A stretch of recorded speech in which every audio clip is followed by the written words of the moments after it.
Okay, motion to reconvene. Second? Okay, motion is second to reconvene. All in favor? Aye. Okay, pursuant to Rule 20, citizens may address the town on one subject only. Said subject is substantive town business, neither discussed during the regular meeting nor related to. You shut that door back there?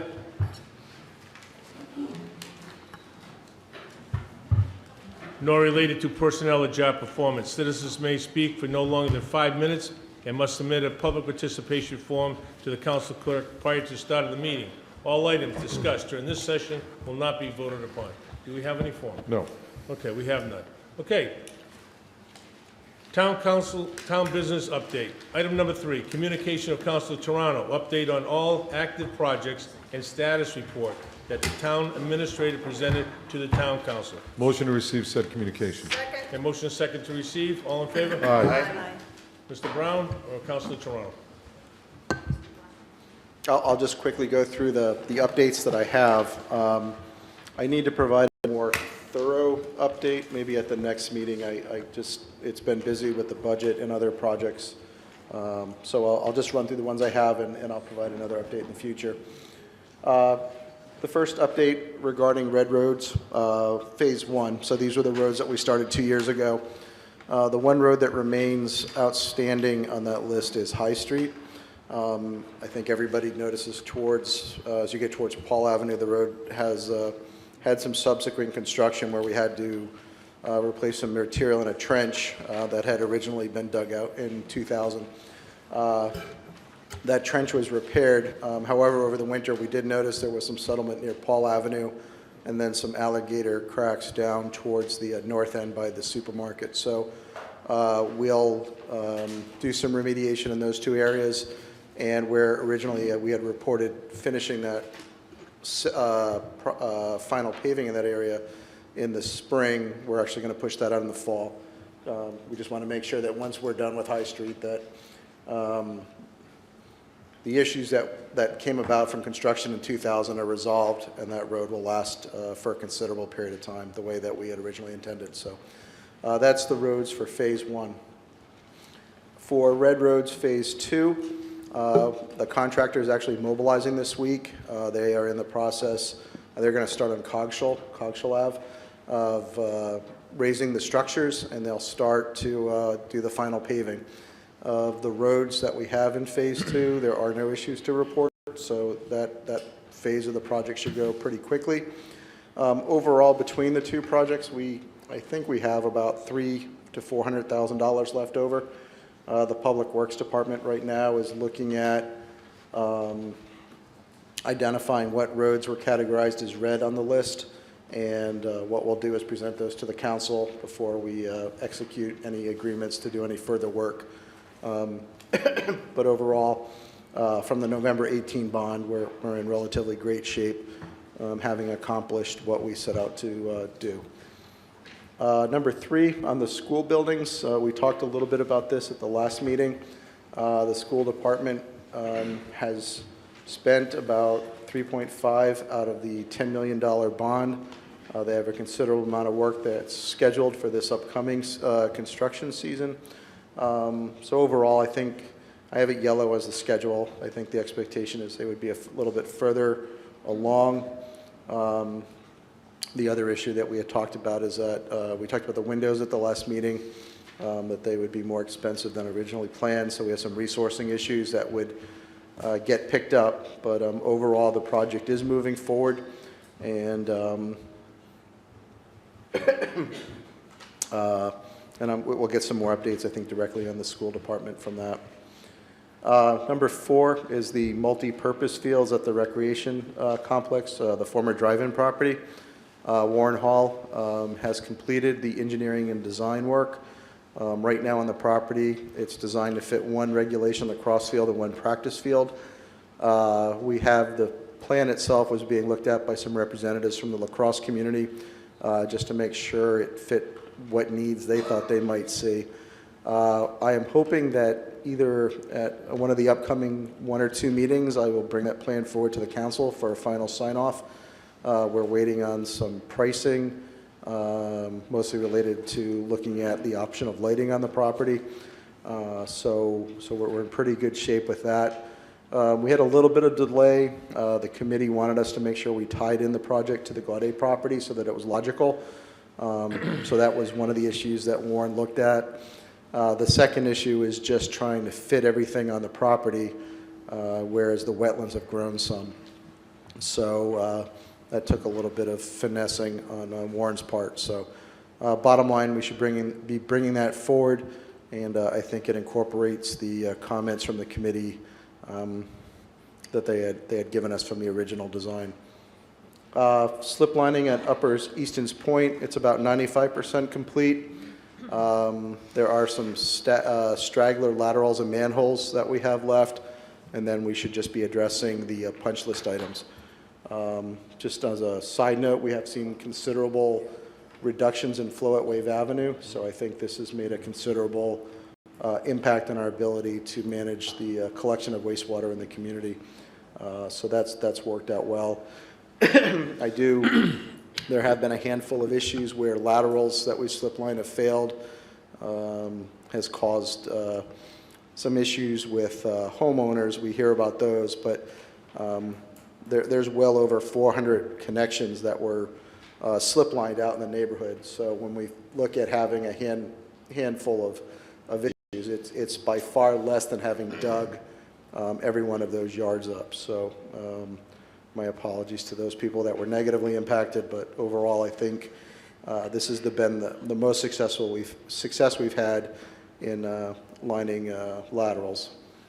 The next item, the RIPEC report related to the recommendations from the Tax Exploration Committee. Tentatively, I have a meeting either Wednesday or Friday with RIPEC. We're going to review a model that was completed, the final model was completed last week. It's been sent to RIPEC. We are finalizing the documentation regarding the model, and RIPEC is finalizing the report. So when we meet this week, we should be finalizing the report and being able to schedule time for John Simmons and his staff to come sit with the council, review the report, and discuss their findings and with you. So we are bringing that matter to a close. And just again, I just want to just make sure everyone understands that the modeling is what the issue is. This has been difficult. We've essentially built at this point 7 different models, all of which require us to restate the town's tax rolls going back to roughly 2005. So it's a considerable amount of work, and it's just taken us a little more time than we originally estimated.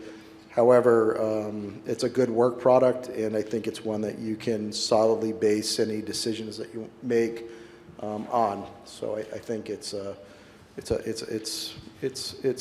impressive. I think you'll be happy with it. Street lights. This is a project that Peter and I are actually working on. It started in Public Works. It's now moved over to more of an issue with the solicitor's office. A number of months ago, the state was in a dispute with the town of Johnston, and in the end, there was an agreement made between Johnston and the DOT that Johnston would take over responsibility for the lights that are on state roads. Since that time, we've been notified that DOT is willing to take the rest of the lights in the state so long as they've been converted to an LED unit and that they are not under a maintenance agreement. So we're going to do some work to figure out the benefit of doing that. Peter's office is also looking at whether or not there's some other clarification legally we need to make before we continue on with this project. We do continue to work with 5 other communities on the RFP. So I think there's a little bit of legal work that remains open, and probably some more work with the state that will sort of come to a conclusion at the end of this legislative session. But there is some potential savings there. The worst cases, I see that as something where we save $50,000 to $60,000 a year staying with the grid and converting to LEDs. And if we were to purchase the lights and take over ourselves, there's a greater savings that may be able to be realized. So everybody's working on that, and I think we'll come to a conclusion here shortly. This is The next one is small cell siting ordinance. This is the mini cell phone towers that are associated with 5G data network that we'll start seeing going up. The Solicitor's Office has completed a draft of that ordinance. And actually, we've completed the final version. Actually, we'll be getting that to Wendy. Yep, so that will be coming forward. That's been an effort between Peter's office, the planner, and Public Works. So that will be coming forward. The gravel processing ordinance, with the exception of Mellow Construction, all of the material operators are following the new ordinance. We've looked at the setbacks as well as the heights. Mellow Construction has submitted a plan to my office to come into compliance with the ordinance, and we have an upcoming meeting with Mellow Construction to discuss the plan itself as well as how, or the process that we would follow in order for that plan to be enforceable, so that it's not something that I approve, but it's something I think ultimately that the council would need to weigh in on. So that should be coming up here shortly. Lastly, a project that Mrs. Santos has been working on with the tax assessor's office. They are making improvements at the counter within the office. It's an accessibility, security, as well as an operational employee wellness initiative. It really covers a number of different things. The school department is helping us with that. They're doing the work. Those renovations are scheduled to be completed prior to June 10th. The school department is presently building some cabinets that will be coming in, but the project has been going along well. It's not disruptive to the current operations, and the staff are excited about getting some better work conditions. So those are the updates I have for tonight. I know well, I do, and you know, there's a number of other projects going on. I just need some time. With spring starting and all of the construction sort of coming up, it's just been a little difficult to keep track of everything. So I'll get an updated schedule at the next meeting that I think will cover more of what's going on. Would it be fair to say tonight that we can schedule that RIPEC update for our May 20th meeting? If I could, Mr. President, just I can email you before the end of the week once I sit with John. I'd like to get that to the council as soon as we could. Yes, so by week's end, I will notify you and the clerk, or the whole council. Good. And get that scheduled. Thank you. Councilor Toronto. Thank you, Mr. President. Sean, thank you for the update. The one I didn't see on here that I just wanted to maybe get an update on is the senior exemptions. I know we approved that to move forward the changes. Then we talked about rolling it out to the community. What are we doing to roll that out? Are we advertising that in the paper? Or what's our approach to get the word out to the seniors that they should reapply if they've applied and other people do qualify that may not have applied?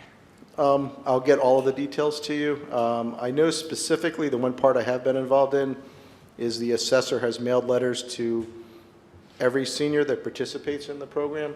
So if you are a senior, you participate in the program, you received a notice that addresses the changes and provides you information regarding whether, or advising you whether or not you need to resubmit your income numbers to get a better benefit. Right. So I think everybody individually who's in the program has been contacted. Okay. The broader advertisement, I'll come back and advise you on that. I think I would think it'd be good if we advertise it in the paper, just so people are aware that we passed these changes and that they should apply for these changes. So I'd like to see if we can approve an ad in the paper. Would that be a motion? I can take care of that. That's Yeah, we can do that without a motion. yeah, it will be taken That's a care of. good idea. Councilman Bud. Okay, thank you. Well, really quick, I see our Newport Daily News person sitting out there, and maybe it wouldn't be a bad idea to do a story on the senior citizens exemptions and putting out there also, in addition to an ad, that they're out there and people should take advantage of it. Okay, thank you. Councilor Santos. Mr. Brown, you say that the tax assessor is mailing out notices to the seniors who are presently on the plan. Now, I receive a senior exemption, and I also receive my husband's veteran's exemptions. Anyone who receives those at the present time, do they have to reapply? No. That has to be made clear, because it sounds as if that everyone who has these exemptions has to reapply.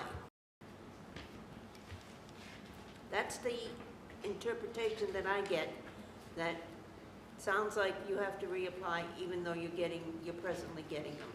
Okay. We All can, right. we can make sure that's clarified. Thank you. I Yes, ma'am. appreciate that. And, Mr. President, Council Santos.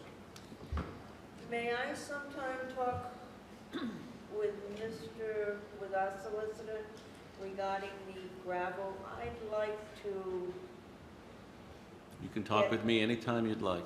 I can, thank you. All right. Council Santos, if he doesn't comply with your request, you let us know. She will. But I'm sure he will. Okay, thank you. All right, and thank you, Councilor Toronto, for putting this on the docket. And Thank you, Mr. Brown. thank you, Mr. Brown, for your follow-up. Thank you, Sean. Thank you, Sean. Thank you very much. Okay, these are the nice things. Continued from April 15, 2019, regular meeting, at the request of Council Lombardi, a citation of the council for Rudy Everin, Middletown Youth Wrestling Club. Motion to begin said presentation. Second? Okay, motion is second to begin. All in favor? Aye. Okay, I'm going to ask Council Lombardi if he'd make the presentation tonight along with Councilor Toronto. For those of you that don't know it, Councilor Toronto was a Middletown High wrestling champ, state champ for 2 years. So I think it's appropriate to have our expertise, our former state champ down there with Councilor Lombardi. Thank you.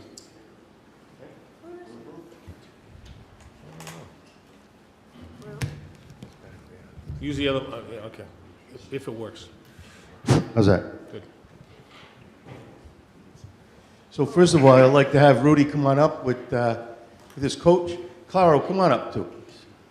That's Rudy. And do we have family? That's Rudy? That's Rudy. That's That's our Rudy. wrestling champ? Rudy? Why don't you put your medal on, Rudy?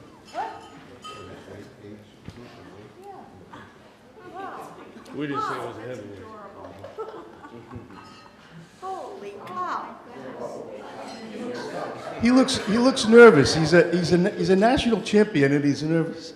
But gentlemen, why don't you stand off to the side to the of the podium so the camera can get a good view on you.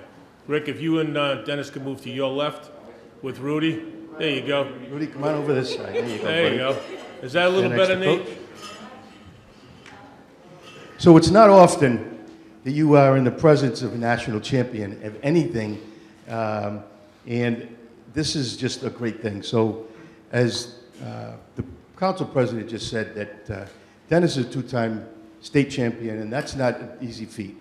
And I was on I'm the very first Middletown graduate, Middletown High School wrestling, on the first team with the late Coach Barry Clark. And the tradition of wrestling in this community has been just something to behold over the years.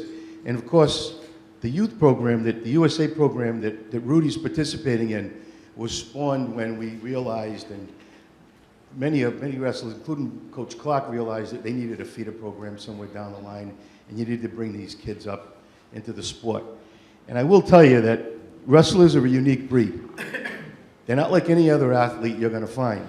I had a Navy commander say to me one day when they were screening for Navy SEALs, he said, if I had the choice between a wrestler and a football player, I'm taking the wrestler every day of the week. So anyway, what I want to do is, Rudy, I want to congratulate you for your accomplishment.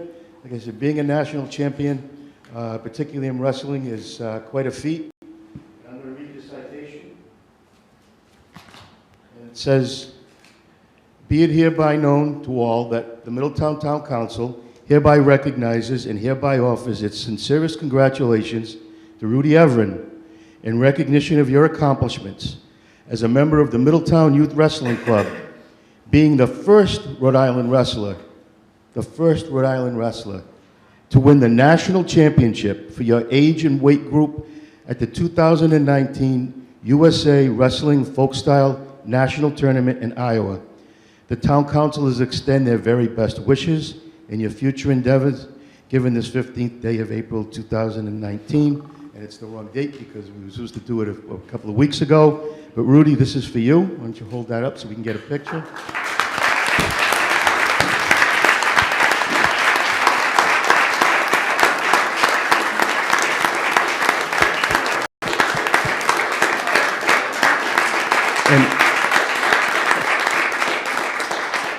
And Rudy, we have one more thing for you. So I remember as a wrestler, and I'm sure Dennis does, that there was always someplace, you didn't have someplace to put your wrestling shoes and all your gear when you go off to tournaments.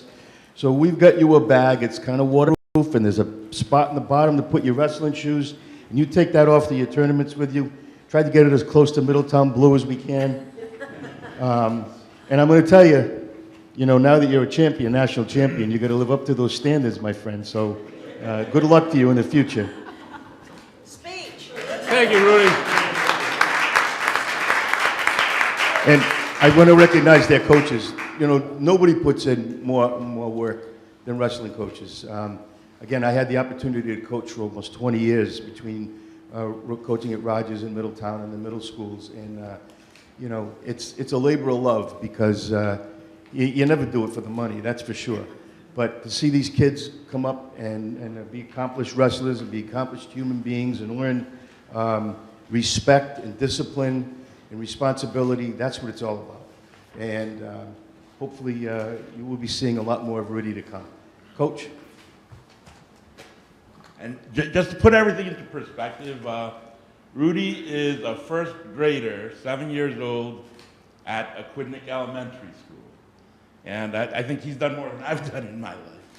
But we have, for USA Wrestling, which is the national governing body of the sport of wrestling, there's about 4,000 youth wrestling clubs. Middletown Youth Wrestling is one of those clubs. And almost 240,000 athletes. Of those athletes, about 2,500, the top 1%, go to Iowa to compete in the nationals. And of those, Rudy is one of 10 bantam champions for his age. So when I tell you this is an accomplishment, he is the youngest member of the USA Wrestling national team, which is the Olympic team. So just put everything in perspective. You have your Olympic champions, the Jordan Burroughs of the world, and we have our Rudy Everett right here in Middletown. So thank you all.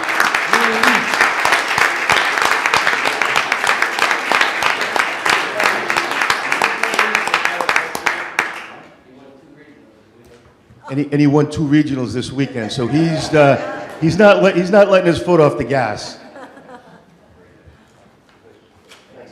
Thank you, Rudy. Good luck. Good luck, Rudy.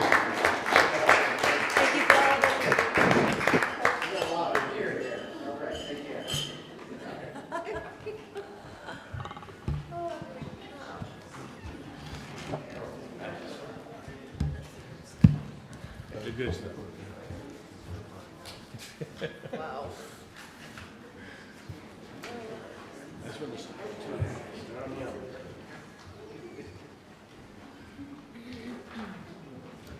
Okay, let's go. Okay, item number 5. At my request, resolution of the council proclaiming May as Mental Health Month in town. Motion to pass said resolution. Second. Okay, a motion and second to pass. Any conversation? Hearing none. All in favor? Aye. Motion to act as a Board of License Commission. Second. Okay, a motion and second. To act as a Board of License Commission. All in favor? Aye. Okay, item number 6, application of East Island Reserve LLC, DBA East Island Reserve, 969 East Main Road, for a Class BV liquor license to be used at the same premises. Requires advertising for public hearing and notification of abutters. Motion to receive said application, advertise for public hearing, and notify abutters for public hearing to be held on June 3rd, 2019. Second. Okay, a motion and second. Any conversation? Yes. Vice President. Wendy, where is this? Is this? So- Oh, it is? Florida Cottages, you said. So they're looking for a liquor license? Okay. They're looking for a license to serve drinks to their guests at the pool facility. That's all. Okay, That, just to clarify. all right, thank you. Any further questions? Okay. Hearing none, we have a motion and a second. All in favor? Aye. Okay, thank you. Item number 7, application of Mission LLC, 5A to Quinnick Avenue, for a Class BV liquor license to be used at the same premises. Requires advertising for public hearing and notification to abutters. This is new. Motion to receive said application, advertise for public hearing, and notify abutters for public hearing to be held on June 3rd, 2019. Second. Okay, a motion and a second. Any conversation? Yes. Vice President. Where Island Twins was going to be Island Twins. Where what? It's not where Island Twins was going to We can't hear you. be. This was where Island Twins had requested an application for the old subway. Oh, the The old next to subway? Yeah, Yes. where Subway was. Yes, so It's not Island the Twins is same- not going to be having a license there now. So these people have applied. Okay. Any further questions? Hearing none. We have a motion and a second. All in favor? Aye. Motion to reconvene as the town council. Second. Motion second to reconvene as a council. All in favor? Aye. Motion to approve the consent calendar minus items number 17, 18, 26, and 28. Second. Okay, we have a motion and a second. All in favor? Aye. Okay, item number 17. 17 is the first one, correct? Yep. Okay, application 6 for special event permits for Sweetberry Farm, 19 Third Beach Road, for one 26. Pettit wedding, Saturday, June 8th. Excuse me. Castro Gilman wedding. Kayam Norris rehearsal dinner. Thomas Miller wedding. Orlando Avery wedding. All noted dates. And Sakai Haskell wedding, last one being October 26, 2019, 5 p.m. to 10 p.m. Motion to approve special event permits. Second. Okay, conversation. Councilor Flynn? Yes, thank you. And this is a sort of a general question about the special event application. I just was wondering what the approval by the council includes for these applications. They're celebratory type events, and they're near residential neighborhoods, and would there be any inclusion of outside bands, fireworks, anything that might disturb the neighbors, or does that come as a separate request? Just wondering, you know, how these special event approvals, what the comprehension is of them. I can only tell you about Sweetberry. They've asked for these for several years. Madam Clerk, and I'll ask Mr. Brown, have we had any issues there at anything at Sweetberry? No, and they're all inside. Oh, Okay. it's inside? Yes. Okay. We've never had an issue with No anything. issues. Okay. Yeah, I just didn't know if it was simply that we were approving this to be happening in the town of Middletown on that calendar date, or if there were other approvals that were included in a special event application. And we send all the special event applications to the police, the fire, the building official, so Okay. nothing gets approved. It never comes before the council until we have all their approvals first. If they're doing anything like the activities I mentioned, you know, outdoor, you know, That would have loud, been on the application it would be on itself. this application, so it would state it. Right. Okay. It is the same question for number 18, Mr. President. Okay. All right, so on number 17, we have a motion and second to approve said special event permits.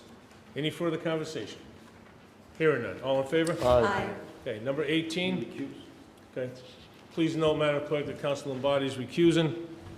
Application for 2 special event permits from St. George's School, reunion weekend held May 18th. Graduation dinner and luncheon to be held Sunday, May 26th. And from what I understand, they're going to be inside of tents. Yes. And my question was answered with number 17. Thank you Okay. very much. All right. Any other councilor have any questions? So, motion to approve said special event permits. Second. All in favor? Aye. Okay, thank you. All right. Now, item number 26, application Jida Shabat, DBA Enhanced Beauty Brows, 62 Wave Avenue for renewal of a tattoo license for the 2019-2020 license year. Motion to grant said license renewal. Second. Okay, a motion and a second. Counselor Flynn. Thank you. So I pulled this off because I had recalled that when they got it a year ago, that there was a condition to the approval. And the condition per the minutes says that it would limit to the eyebrow procedure and signage not using the word tattooing. And I'd just like to request that if there are conditions to renewals, I understand, Wendy, that the conditions follow the renewal, but when this goes on the docket, any residents who initially had that concern, they don't know that that's part of the renewal. And I'm wondering if the conditions can be put somewhere on the renewal application so that the applicant's reminded and the public knows that, oh, they don't need to worry because it follows. We can do that. That would be very helpful, I think. Okay, any other conversation? Hearing none. We have a motion and a second to grant said license renewal. All in favor? Aye.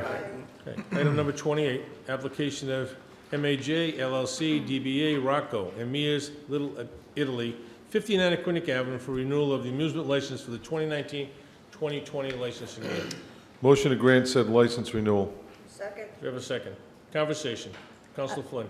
Thank you. I'd like to, is the applicant here in chambers by any chance? I'd like to request that this be continued so we could speak to the applicant, Mr. President. There are some activities that have gone on at the location that I'd like to inquire personally. I agree with you. I think that's a prudent thing to do tonight. I'd like to have him here as well so we could question. Appreciate that. Thank you. Okay, Does that need a motion to continue. Second. Motion and second to continue. All in favor? Aye. Madam Clerk, you'll make that notification to them that it's been continued. I will. And we do want them here. Thank you.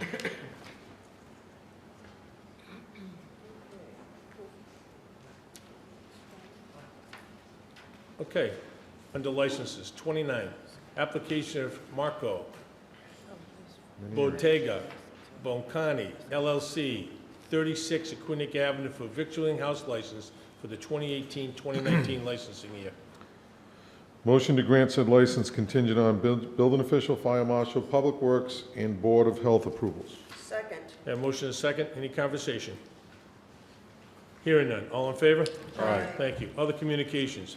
Memorandum of Karen Day, Chairperson of the Middletown Tree Commission, update on civic appropriation use.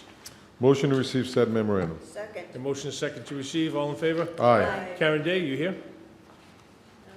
Okay, just a motion and a second. We'll receive it. Okay. Any further conversation? Hearing none. All in favor? Aye. Item number 31, continued from April 15, 2019, regular meeting. Communication of Christine M.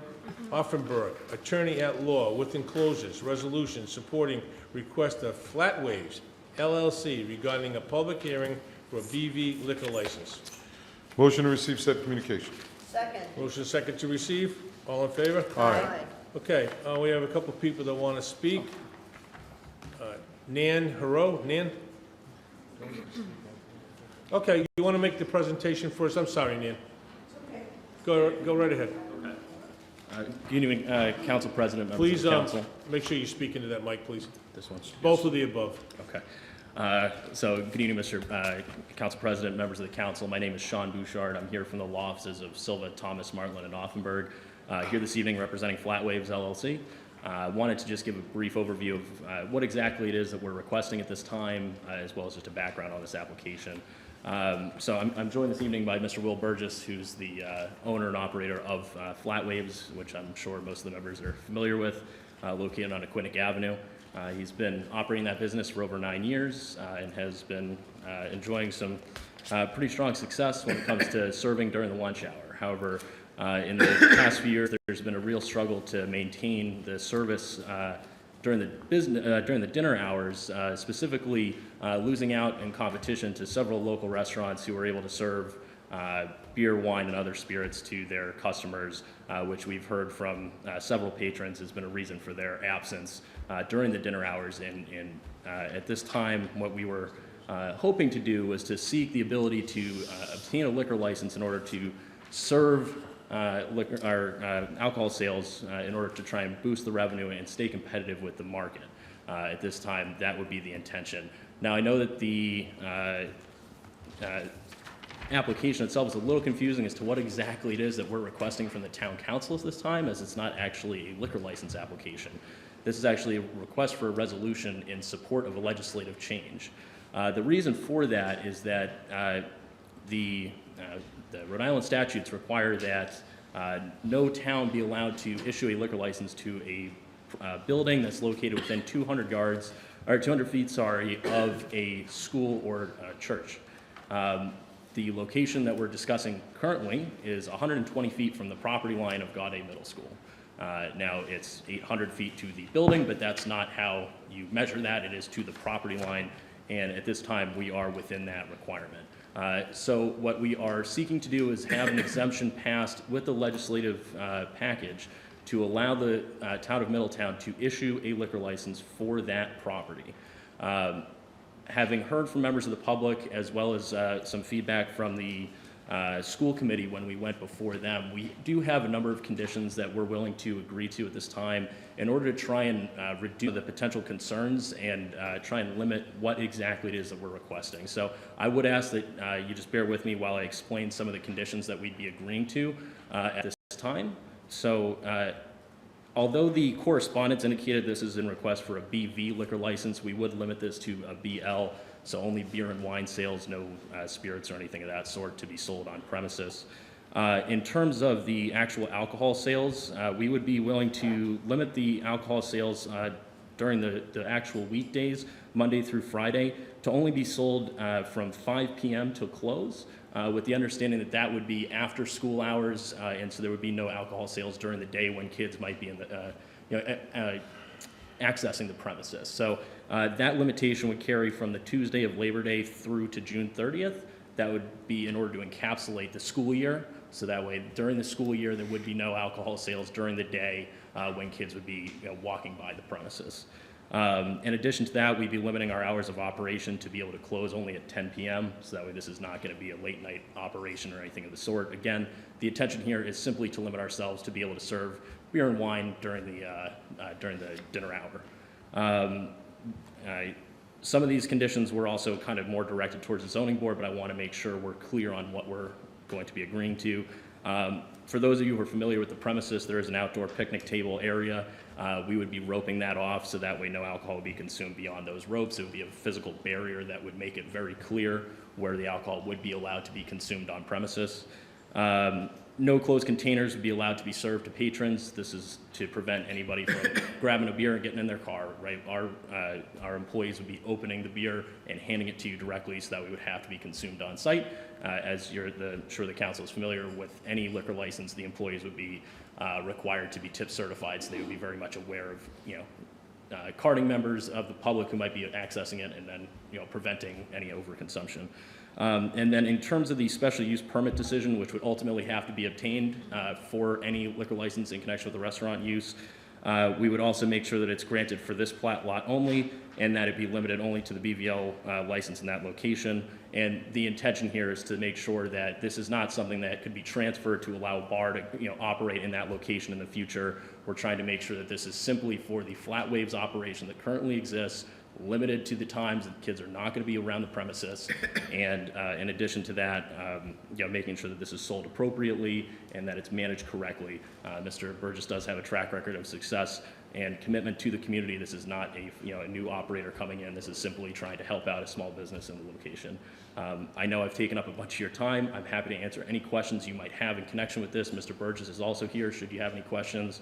I think at this time, I'd rather just open it up to the public comment, as I'm sure there's many members of the public who would like to provide input. Any councilors have any questions right now?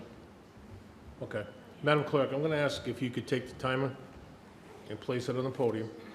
Okay, and the people that have signed up to make comments, I'm going to hold everybody to the time tonight. We have a long night ahead of us, and we're going to adhere to the time. Does it reach, Madam Clerk? I'd have to unplug underneath. No, that's okay. there. Let's leave it here then. Okay, but if you could utilize the timer, I'd appreciate it. Okay, we have several people that would like to speak. Nan Hero, Nan?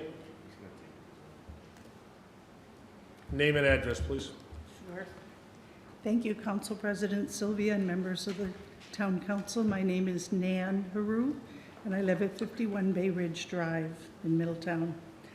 Flat Waves has traditionally been a lunch place and survived for 9 years as such. Now they want to stay open until 10 and start serving beer and wine at 5 p.m. It isn't a site that's conducive to a dinner crowd with such a small space and a limited menu. Once the plot is approved for a BV license, that means to future buyers, albeit there will be restrictions, but these restrictions can be negotiated too. It's a foot in the door. There have been 38 exemptions in Rhode Island to Title III, 3719, the alcoholic beverage title. And where do we draw the line for distance from school property? That rule was put in for a reason, and I think that we need to adhere to it and respect it. Is it 119 feet? Is it 100 feet? Is it 50 feet? You've all heard the slippery slope argument. This is a prime example, and it affects our kids. School committee member Teresa Spengler said it wasn't the duty of a business to accommodate our kids. Well, I think in this case, it isn't our kids who have to accommodate a business, which then may increase their exposure to alcohol. There are plenty of other locations which are more than 200 feet. Besides, and this is a quote from the Zoning Enabling Act, Chapter 4524, -41. In granting a variance, the fact that the use may be more profitable or that a structure may be more valuable after the relief is granted is not grounds for relief. Let's see. How are we to monitor the sale of alcohol, whether or not the beers and wines are kept out of sight of our kids who may be visiting Flat Waves? And I count my grandsons among them. They love the shaved ice. This is a great gathering spot for kids who walk there after the schools. I, for one, will be dropping in to see if the alcohol is stored in a locked container out of sight of the customers. What kind of message does this send to our children? That a law meant to reduce minors' exposure to alcohol and keep them safe is not that important? This law has been in effect for many decades and was put into our codes for a reason. That reason still exists, and that reason is the health and well-being of our kids. I strongly urge you to vote no on this request. Thank you, Nan. Okay. Anto Viveras. Mr. Viveras?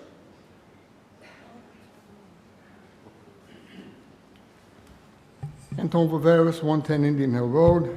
Thank you, Mr. President, members of the council.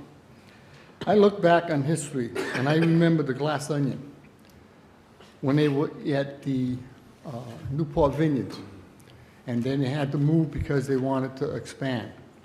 They bought a piece of property, and then they found out it was within 200 feet of a school. Could not get a liquor license. You had KJ's with their outside patio, wanted to extend their liquor license to include the patio. They had a problem. Was not approved. Then they came back and they remodeled, they did the kitchen, they expanded it, they lost a couple of seats inside, they wanted to, again, expand it to the outside, and again, they were refused.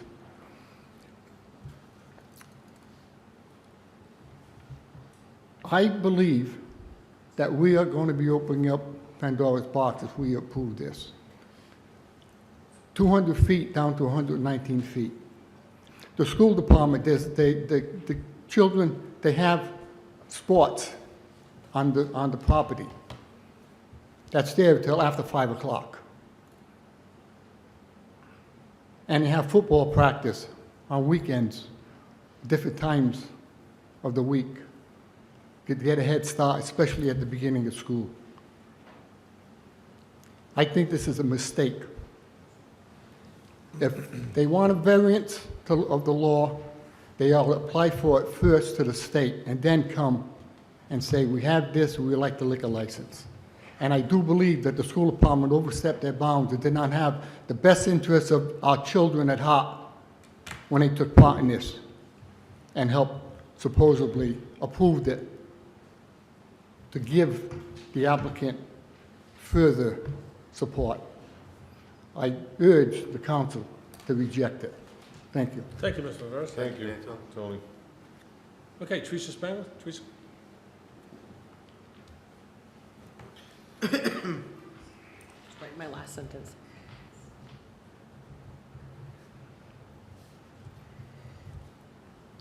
Thank you. Teresa Spangler, 1111 Wapping Road. So yes, as a school, I have a couple different hats on. I have a school committee member hat on. I have a parent of a student who walks by by Flat Waves every single day. And I'm a small business owner and taxpayer in this community.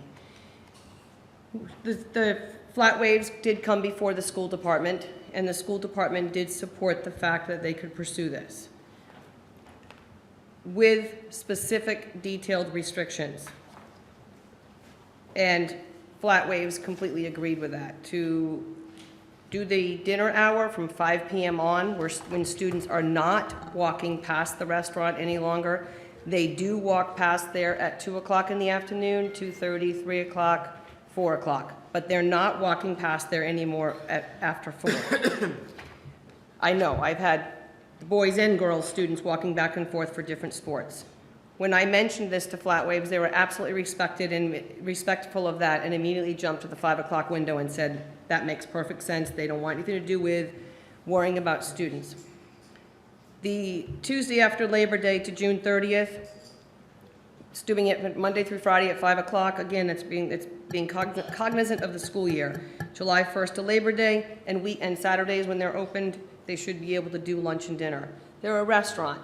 And we have numerous restaurants on Aquidneck Avenue that serve just beer and wine and have the beer and wine refrigerator behind the counter. So it's very monitored and controlled with tip certified staff. Flat Waves is a small business trying to survive in this community. As you talked about earlier about taxes, small businesses have the right to survive. Yes, it is a hangout for our Middletown students, no doubt. They stop in there, they buy a slushie, and sometimes they go in and sit down, 2, 3, 4, 5 kids and don't buy anything. And they're hanging out. And Flat Waves has no problem with that, which is wonderful that they're supporting our community. They're willing to make accommodations, and they are very supportive of our substance abuse task force, which is an important part of our school community, of course. But at this point, looking at that restaurant, yes, they are within the 80 feet of proximity of the school border, but they're not within the school building. Even to the parking lot is I believe, 800 feet up to the parking lot at Gaudet. So yes, but students are walking through. But with these restrictions and these accommodations and tip certified staff, I can't imagine that an 8th grader is going to be able to walk in there and purchase alcohol. With the restrictions outside on the patio and being monitored and having the roped off area, students aren't going to be able to just, you have to buy the alcohol at the countertop and be carrying it in. You go to, I don't want to name names for other restaurants, but there are numerous restaurants that you go up to the counter and students are hanging out in there as well, and someone buys a beer and goes and sits outside. We have those approvals already on Aquidneck Avenue. So just because this is next to a school, I think that the restrictions and the limitations should be looked at carefully when considering this for approval or not approval. Because if they're willing to comply and follow those guidelines and restrictions to make sure our students are safe, that's important. They have proven to be a responsible, well-respected business and should be allowed to be able to get this BL license. It is not their responsibility to monitor completely where students are. It is me as a parent. It's my responsibility to know where my child is, what they're doing, what's going on. And I think that with tip certified staff, this organization, this restaurant is going to be absolutely doing due diligence with their staff, making sure that this is done correctly, because nobody would want anything to happen to any kind of student.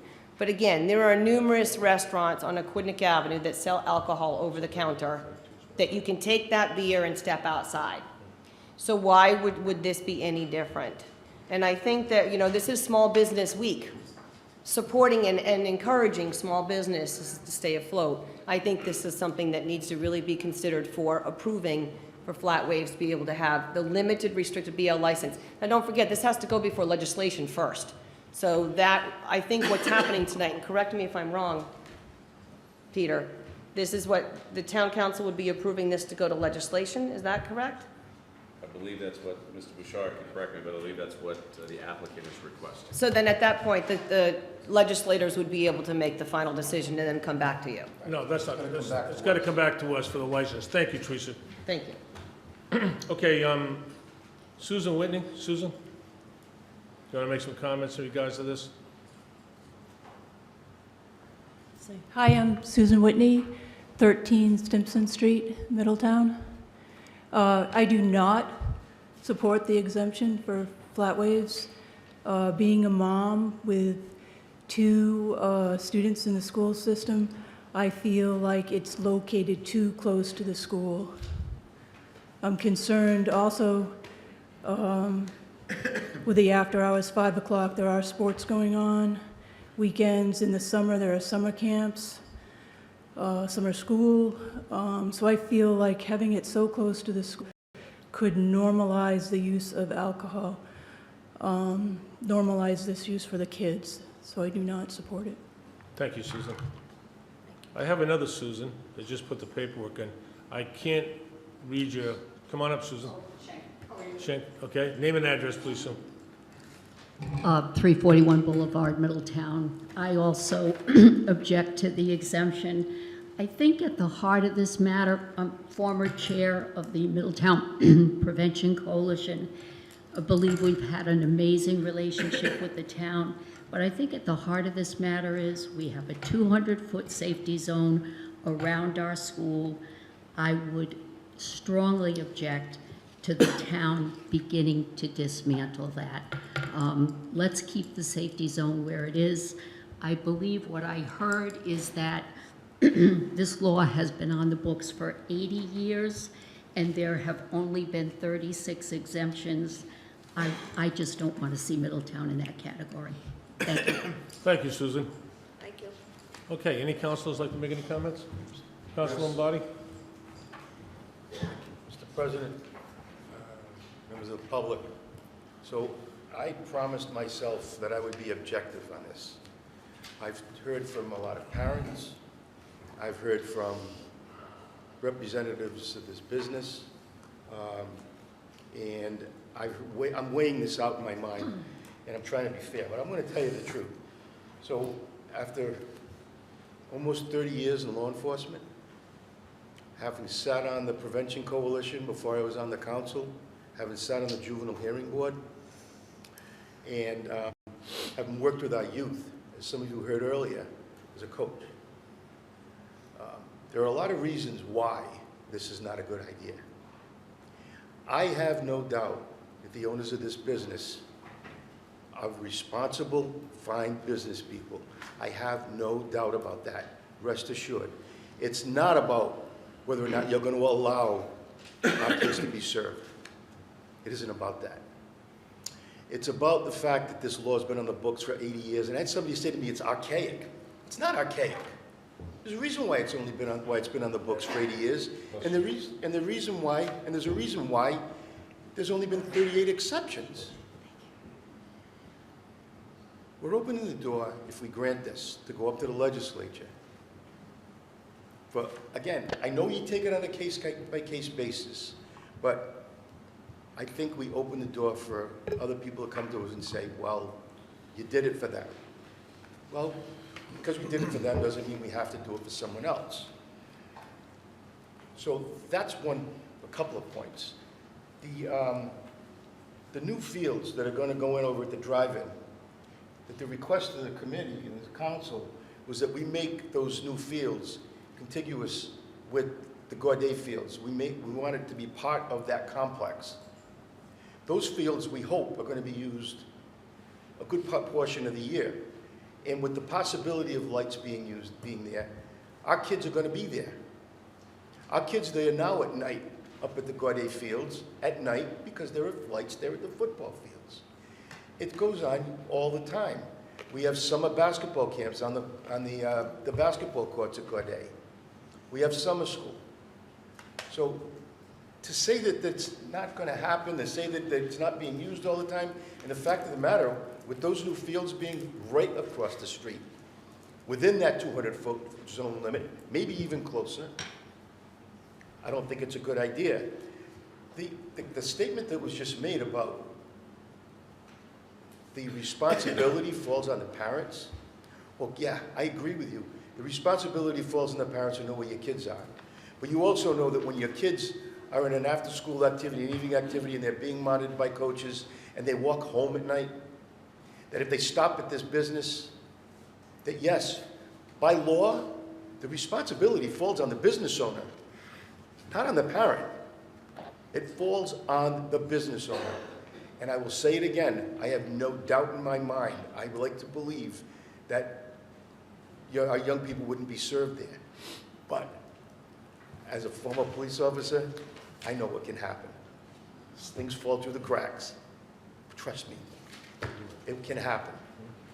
So with that said, and I just can't emphasize it enough, I can't support this. I would encourage my fellow councilors not to support this. We're asking for problems down the road, and not just with them, but in general across the board. So I can't support it. Thank you. Councilor Flynn. Yeah, could I ask a couple of questions to Mr. Bouchard, that, just to cover all bases, if you don't mind? I missed it the first round. So we got packages on April 15th and today. Were they exactly the same?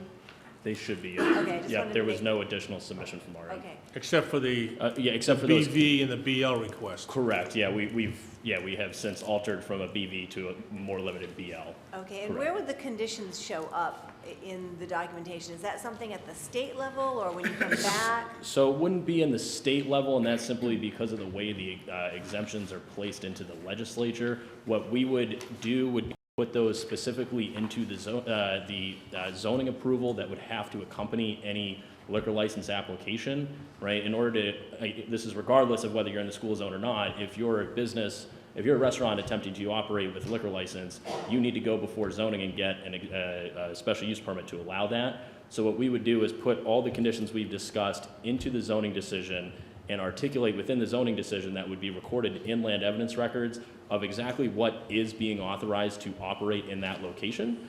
And then at that point, that special use permit would be walked to the land. That would identify what, if anything, the town council would be able to authorize for that use, right? So to give you an example, which we'll get to later, would be that Mission LLC, it was initially a BV application that the zoning board limited to a BL, right? Saying that we don't want to see, additional spirits or anything like that, do beer and wine. So what the zoning board would be able to do would be condition that. So we're agreeing to those conditions and would place them in the land evidence records, and that would be tied to that plat lot. So that way, if any other, if for some reason the business was sold or it moved on, the zoning would still articulate what could operate there. It wouldn't be that, you can just obtain any sort of liquor license. It would be specific to that zoning decision, and that if for any reason somebody wanted to alter that, they would have to go back and ask for an alteration to the zoning approval, so you would still have zoning and town council review at that point. So just to clarify, the business, so the state level, if you got the exemption, Correct. it's for the property. So Correct. it could be sold to another owner.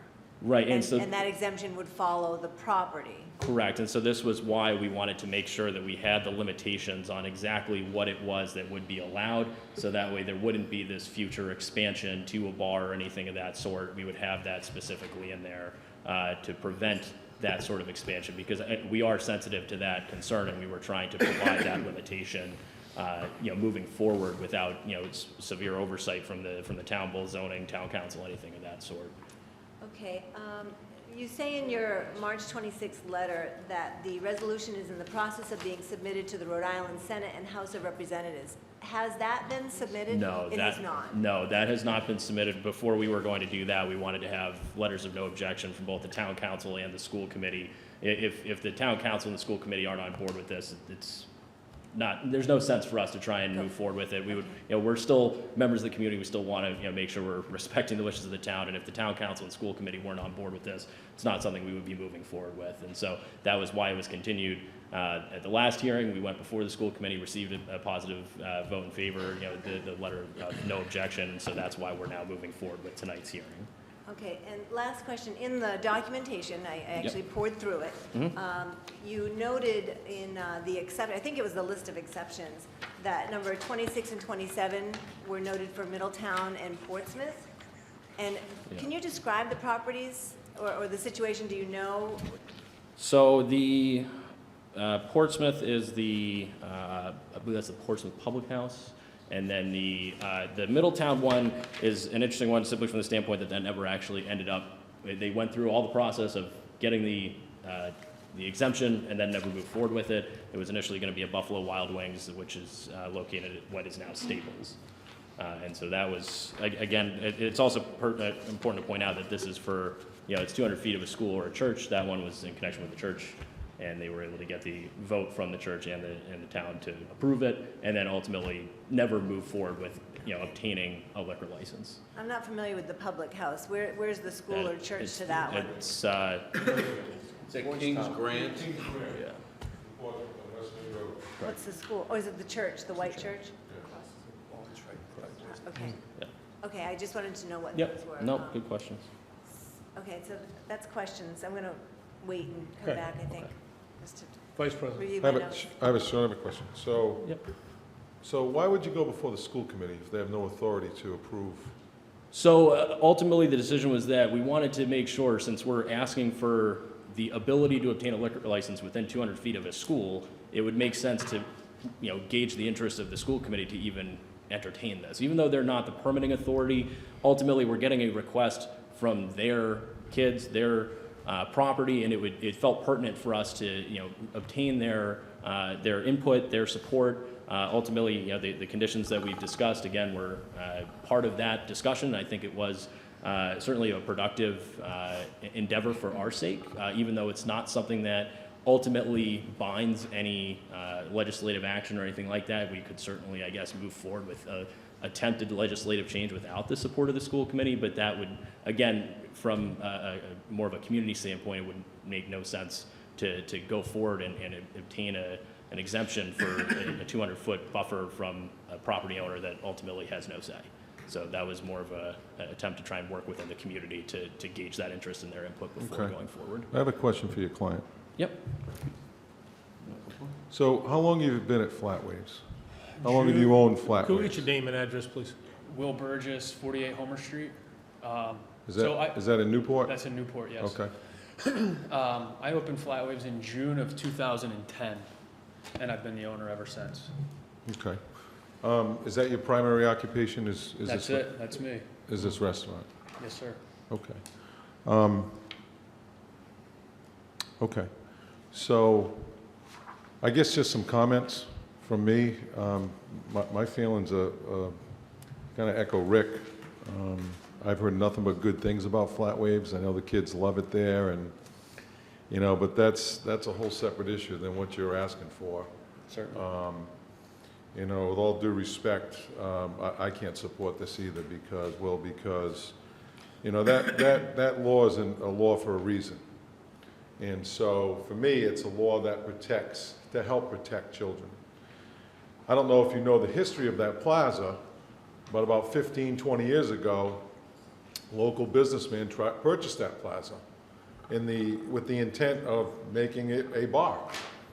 Similar situation as the Glass Onion when they used to be where Bricks is now. Didn't look like that. They wanted to expand, and they actually had to get out of there because Noon's, was going to do what they did with the winery. But they bought a piece or attempted to buy a piece on West Main Road, which is still a current residence, but it was next to the green out there where the children's daycare was. I forget the name of it. My Sam went there for one summer, but I can't remember the name of it. But so, they got turned down for that as well. So, and then the owner, the guy that bought the plaza you're in, ended up selling it to Butchie Gambrell because come to realize he couldn't put his bar there. So he went to another location, he's successful there today. So, but I just think that I'm not gonna support this because, and I hope you keep doing what you're doing over there because you do a good job. I appreciate it. That's not what this is about. To me, I it's about understand that. protecting the children. 200 feet's 200 feet. You can, Sean, you did a nice job of trying to paint it. You know, the building's this far away and the parking lot that's far away, but the bottom line is the property is 119 feet away and the law is 200 feet. So I don't, I think once we set that precedent, there's no going back because we don't have a leg to stand on when the next person comes forward and says, well, you gave it. And even if we did support it, going from a BV to BL, to me, that's just a foot, that tells me what your intentions are. You know, you'd fail at poker, I guess, because you know, we went from BV to BL and for me personally, it tells me your intention is to, once you get a foot in the door, you're gonna go for a full liquor license. And who knows what could happen. And the other liquors license on that Quinnick Avenue, yes, but they're not within the 200 feet. And I understand that. And So- if I may, the intention was never to go full BV. I didn't know that a BL was even available in Middletown. So Okay. when I had approached Chris Offenberg and Sean at their office, it was, you know, we would like to serve limited the beer and wine sales for the dinner business. And so when we started to draw it up, the BV was just what was presented. That was never the intention. And like Sean said, there's a couple of other businesses in Middletown and Newport. You know, I don't want to name names, but not too many, or especially not local names, but like Chipotle being one of them. I look at that as sort of the method as which we wanted to proceed with how we would do this, where they have that cooler in the back behind the counter, and just have it available for those patrons who want to come in and have a glass of wine or a beer with their dinner after the beach in the summertime, or you know, in the evenings. The intention's never to be a full bar. I don't want to be a bar owner. Not that matters to you guys, but you know, I'm not going to be late night. We would never stay open. I close at 8 o'clock right now. I'll never stay open later than 9. Yeah. That's why we put it at 10. We're restricted to not staying open later than 10. It's not that bar. I believe I heard the story just in the last 2 weeks about the gentleman who bought the property prior to Butch, and the intention, I believe, was very different from what we're pursuing. But again, I don't. But wanna take too liquor's much liquor. time. Certainly. It is, and so, you know, again, I hope you keep doing what you're doing there, and if the council decides to give that to you, then they give it to you, but I'm certainly not gonna be part of that and set that precedent. I appreciate it. Thank you. Thank you for your time. Thank you, guys. Wait a minute, Councilor Thomas. I have a question for you. Yes, ma'am. Did you think of this when the Brick Alley Pub came forth with their request for the liquor license for the Grange? That is a part of it, and You there's answered been my a question. handful of restaurants on Aquidneck Ave opening up between that one and some of the newer places down at Lower Aquidneck, and it's getting a lot more competitive in that summer after the beach kind of traffic. We're fighting a lot to stay competitive in the restaurant landscape in our area that's But you do continuing to grow. You do realize once the barn door is open and the horses get away, you can't close the door. Yes, ma'am. Thank you. Councilor Flynn. So I just want to thank the citizens who came up and added to the conversation, because I heard some things that, you know, that sports are much later and summer school, and things that, you know, hadn't really been considered, I guess, when the conditions were put forth. And that's why, you know, we want people to come to town council meetings, because, you know, we're only 7 and we need more input. But I just have to say, you know, and I did study it, and I do get it. And we want our small local businesses to succeed. But one of the positions that I really can't get over is that the pure conflict that this has with the Middletown Prevention Coalition and the efforts that they have done for years. As a matter of fact, I'm considering it almost hypocritical if I were to support it, because the town council as a body, they actually restricted retail businesses in the tobacco situation, and in order to protect our youth. So to follow through with not enforcing an existing alcohol ordinance to protect our youth, to restrict one business and not another, it just would be hypocritical. And I just think that we have to protect our youth across the board, and we also have to, enforce our ordinances. They are there for a reason. And, I think that the majority of the residents who we're supposed to be up here representing would be unwilling to go in a direction that doesn't meet the existing town ordinances. So I think I would not support this as well. Thank you, Councilor Flynn. Just let me make a comment. I think you're running a great business there. I go there myself periodically. I think you do a great job there. I'm very, I was very concerned. Sean brought up, he referenced and made an inference to Buffalo Wild Wings. But I think that was in regards to the church being within 200 feet, wasn't it? It's a little bit different than a school and a church.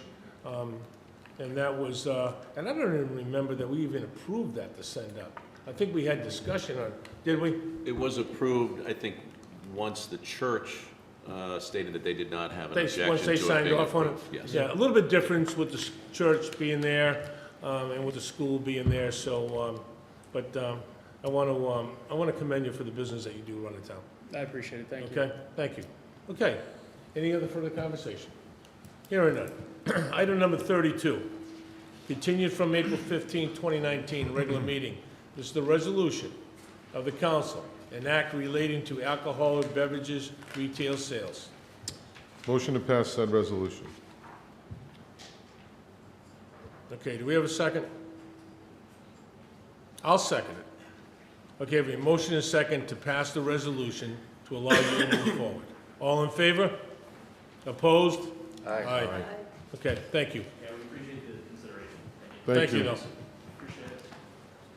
Okay, item number 33, communication of Tim Brown, Gaudet Middle School boys basketball coach, reference request for support. Okay, motion to receive said communication and appropriate $535 from the council president's discretionary fund for the Middletown Middle School boys basketball team to participate in the Narragansett Summer Basketball League this year. Second. Okay, motion and a second. Ladies and gentlemen, this is one of two items that we're going to be discussing tonight. And this routinely happens throughout the course of the year.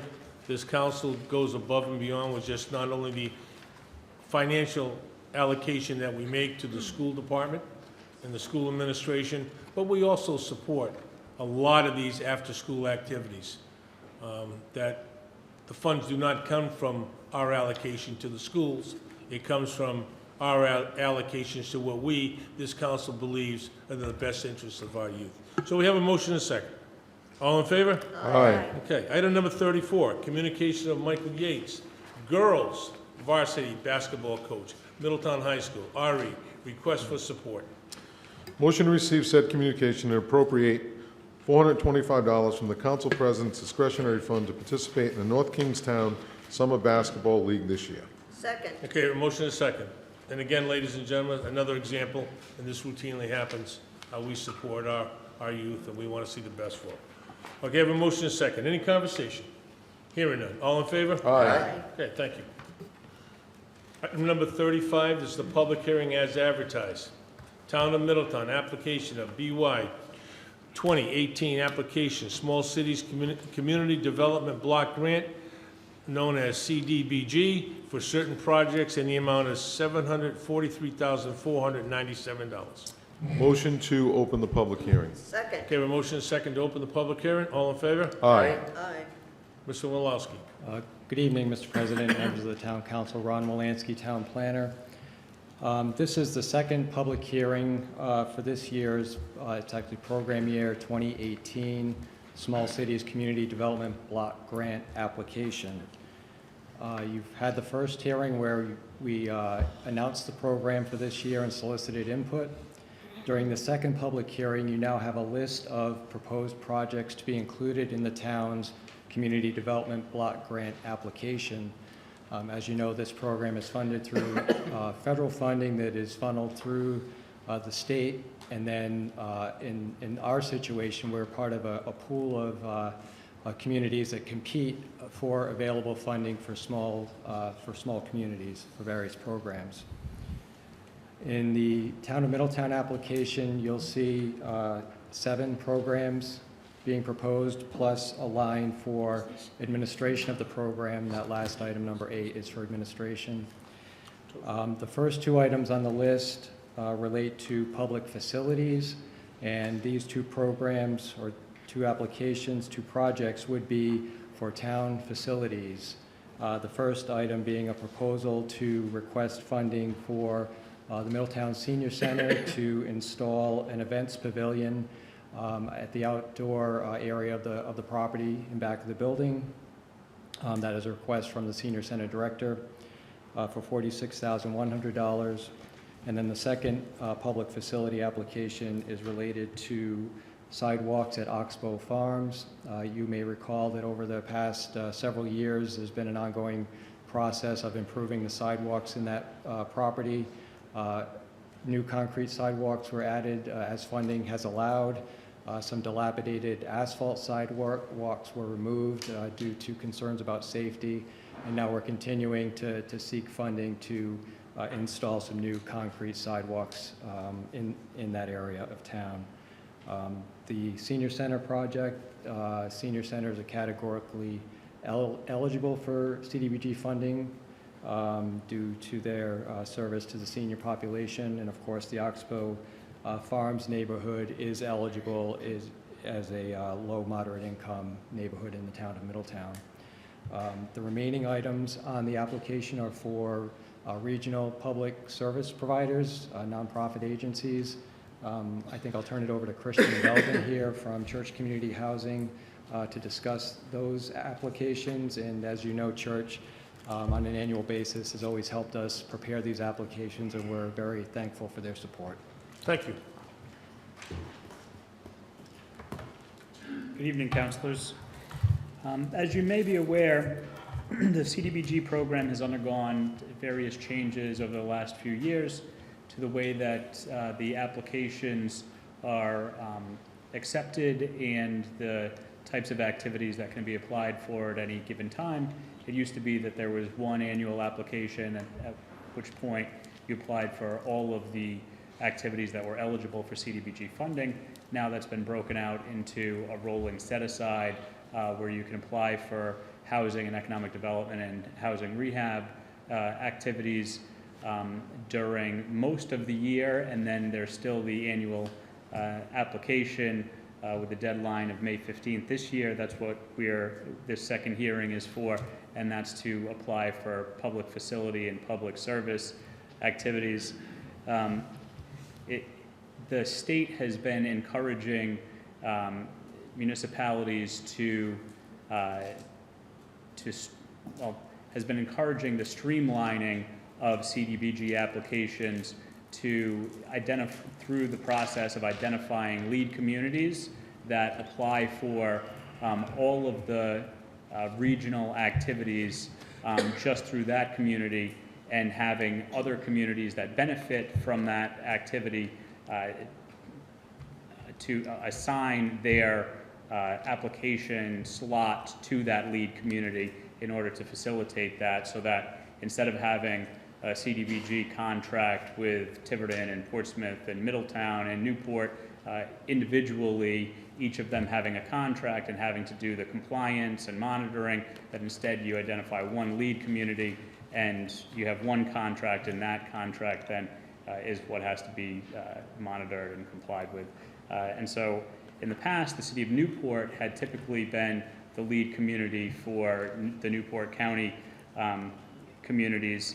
But this year, what we learned is that while the state has been encouraging the lead community structure, they hadn't anticipated that a lead community might receive so many applications that they would have an application that would far exceed $1 million because the maximum $1 million limitation that a municipality can receive in any CDBG grant year. So the city of Newport had 3 activities that total $1.3 million. When we realized that that was the case, and it didn't make any sense to just add more activities to that application that was already above the maximum that the city could receive. So the towns of Little Compton, Tiverton, Portsmouth, and Jamestown have transferred their public facility and public service application slots to the town of Middletown in order to apply for these other CDBG activities, and I'll go through the list of what they are. So the town, according to the CDBG rules, can apply for 3 public facility and 2 public service slots. I'll just list those that the town could have applied for without being a lead community. And so those are the Middletown Senior Center Public Facility application for $46,100, the Oxbow Farm Sidewalk activity for $280,525, the Looking Upwards, number 5, that public facility, the bathroom renovations at those residences for $38,000. Those are your 3 public facility activities, and then the 2 public service would be Lucy's Hearth program support and $50,000, and then the East Bay CAP, number 6, that public service for $35,000. And the reason I skip over the McKinney Shelter one is that each municipality is limited to $100,000 total in public service unless you get the allocation from other communities to allow you to apply for more than that $100,000. And that's what you have here. I actually have copies of all of it's called an assignment and assumption form. So Little Compton, Tiverton, Portsmouth, and Jamestown, and Newport actually has assigned its 2 public service slots to Middletown as well. I have copies of all of those assignment and assumption forms if you'd like them. You can just give those to the clerk. Sure. Thank you very much. I have a question, please. Let's let him get back to the mic. Oh, sorry. Thank you, Councilor. We have a question from Councilor Santos.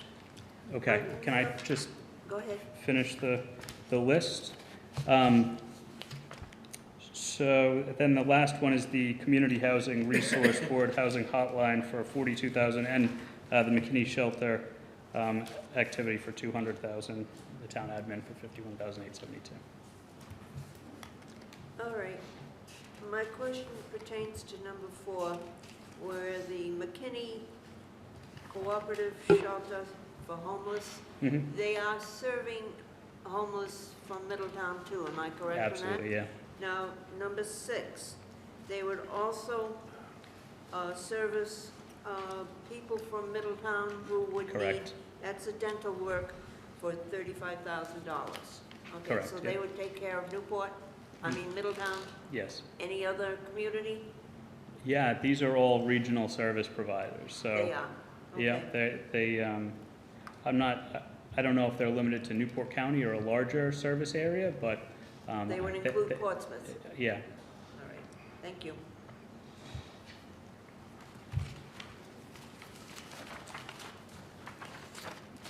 Any councilors? Yes.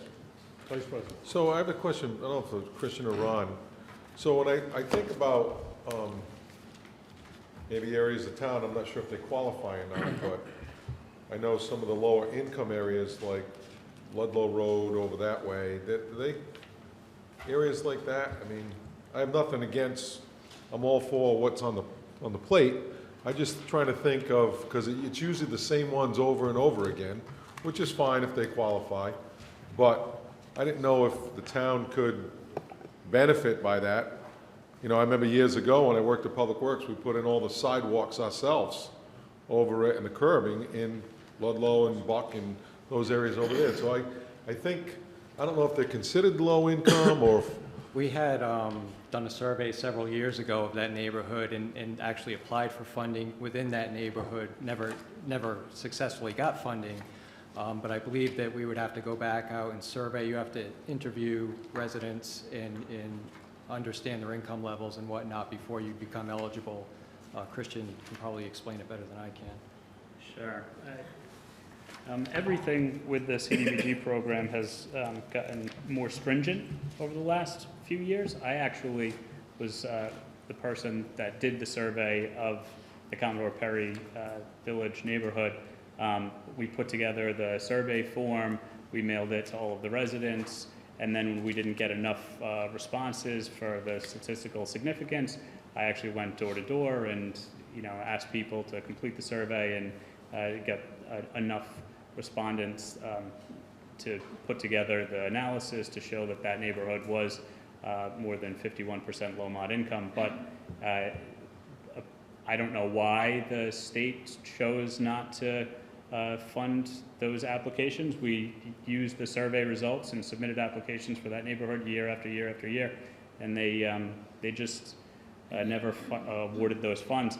And now the requirements for the survey are significantly more onerous, and they also used to just provide funding to municipalities to do the surveys, but now you're only eligible for the funding if the survey comes back and proves that it is more than 51% low mod income, and if it doesn't, then they say it hasn't benefited a low mod income population, and therefore the town is on the hook for paying for the survey. So, Yeah. Well, I mean, I don't know if you know more about it than we do, obviously, but I don't know if I'd give up on it. Did anybody ever ask the state why they didn't choose to fund a neighborhood like that? I mean, it would only make sense to me. yeah, I can follow up with them. I'm not sure what the problem is that there's a committee that makes the funding decisions, and so the staff people that we talk to aren't actually the ones that make the decisions. Okay. But I can see if I can get any background. Yeah, it just doesn't make sense. If we're going to try and help lower income areas, I certainly think that's probably one of them. And I would want to know why, or what we need to do if they meet the qualifications, and why aren't you funding it? You know? Yeah, let's see what they say. Mr. President? Council Lombardi. So I normally, and I fully intend on supporting this CDBG thing, but this is HUD money, correct? Mm-hmm. So I want to make a point that Oxbow Farms, before they met their mortgage requirements or whatever it was, came under the HUD umbrella, and they were part of the 10% requirement that we have to the state to meet the the requirements for us to have affordable housing up to 10%. When they came out from under the HUD umbrella, they went away, and now we don't meet that requirement anymore. Right. And you know what? You can't have your cake and eat it too. You want the HUD money, you want to come under their umbrella, you want this kind of money. I find it kind of hypocritical that $280,000 when they need it, but when it comes to the town's needs, and when it comes to how it was helping out the town of Middletown at one point, we're struggling to meet that level, that 10% level. We're really struggling hard. So I'm just going to say that on the record tonight, that I'm going to support it because there are a lot of other good projects here. But that one sticks out like a sore thumb to me. And we just went through to an affordable housing forum that the AAPC put on, and that was one of the issues that came up. How each town is, as a city councilor from Newport put it, our neighbors to the north are not meeting their obligations. It's not for lack of trying. Yeah, I would just clarify that because of the affordability restrictions went away at the Oxbow development, that's why those residents don't count towards your 10% any longer. But the way that an area benefit for the CDBG program is defined is based on the American Community Survey and the analysis that they do of the income of the residents in that census block group. So they're just two different things. It's Washington doublespeak, all right? let the owners who are profiting from that property over there pay for this kind of stuff. Okay, if they want to come under the HUD umbrella, let them come back under the HUD umbrella or something, but this is, I don't buy that baloney. Okay. Council Santos. I don't know if you can answer this or not. It's been many years since I worked in the tax office. Who actually is the owner of Oxbow? I don't know. The church community hasn't been involved with the development of this particular activity. It's come from the town. Mr. Brown, is it an investment group? It's a corporation? It's a corporation. But I think what we're looking at here is sidewalks in the right-of-way in Rogers Lane, which at some point the town accepted as a road. It's a town road. And it wasn't too long ago, we had a resident who approached the council after a meeting concerned about the sidewalks on the south side that have been removed.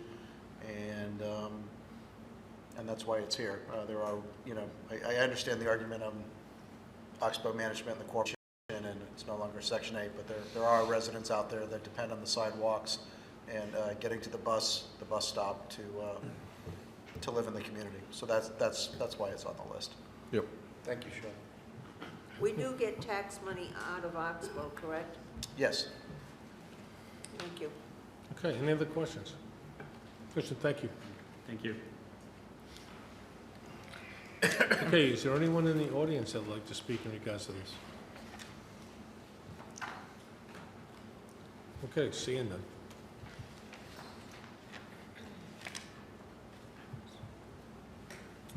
Motion to close the public hearing. Second. Okay, motion is second to close the public hearing. Any further conversation? All in favor? Aye. Okay, thank you. Item number 36, resolution of the council, RE PY 2018, application Small Cities Community Development Block Grant for certain projects, the amount of $743,497. Motion to pass said resolution. Second. Okay, motion is second to pass. Any further conversation? Just one question. Wendy, this is the second public hearing, right? It remained open. I just want to make sure, because usually it says that. Yes, but we didn't leave it open last time. We closed it Okay. last time, so we're going to open and close. Okay. Okay, we have a motion and a second to pass said resolution. All in favor? Okay, thank you. Item number 37, continued from April 15th, 2019. This is the regular meeting. An ordinance of the town of Middletown. This is the second reading. Madam Clerk, please note that Councilor Flynn is recusing herself. An ordinance and amendment to the town code, Title 11, General Regulations, Chapter 98, Short-Term Residential Leases, Section 98.08, Fee, and Section 98.99, Enforcement, Penalty for violations, see attached ordinance. Please note that Councilor Toronto is also recusing himself.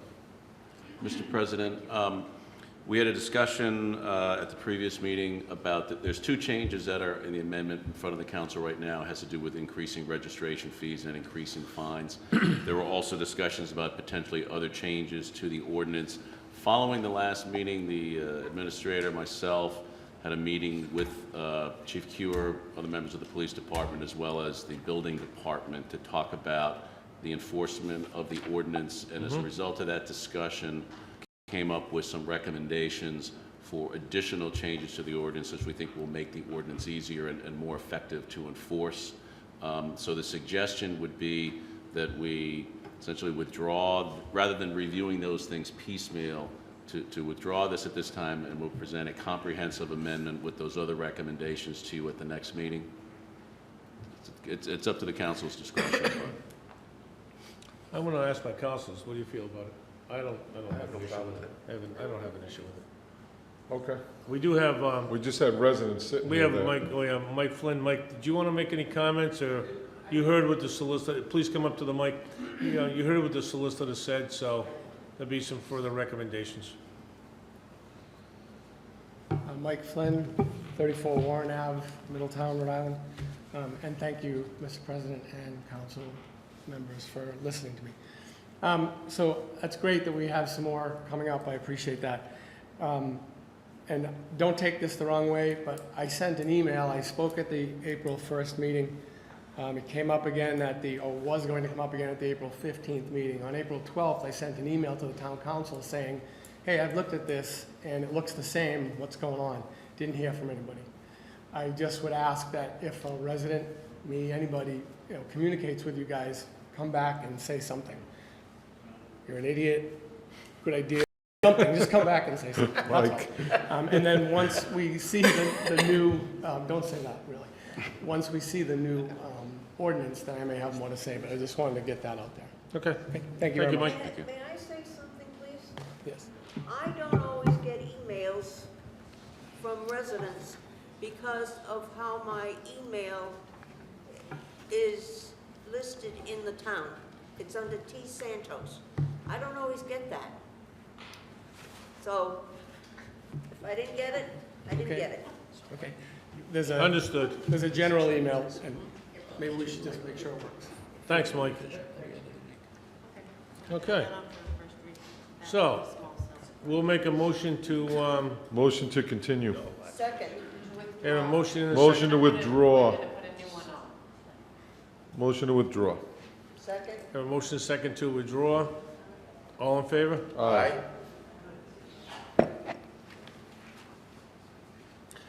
You don't need a motion to put the next one on, do you, Madam Clerk? No. Okay. Item number 38, an ordinance of the Town of Middletown, this is the first reading. An ordinance and amendment to the Town Code Title 7, Traffic Code, new section. Crescent Road is designated as a one-way from Purgatory Road heading in a northwesterly direction to Aquidneck Avenue. See attached ordinance. Motion to receive said ordinance on its first reading. Second. And a motion and a second to receive on its first reading. All in favor? Aye. Okay. Pat Rooney. Pat?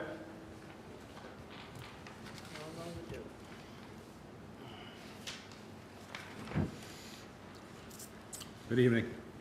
I'd like to preface my... Pat, I need you to formally name and address. Pat I'm Rooney, sorry. 4 Tuckerman Terrace. Preface my comments by saying I lived on Easton's Point for 40 years, so it comes from a lot of history, my observations of this. One, I guess the first thing is, why does it have to go to one-way street? I've lived there for 40 years. I use it for a cutoff to come traffic light down at Aquidneck and Memorial Boulevard to get home, and this is going to impede my ability to do that. So main question is why? Why does it have to go to one way? If it's got to go to one way for some reason, why one way north? Were the residents ever asked, or is this the first time we're being polled about this before it becomes a resolution?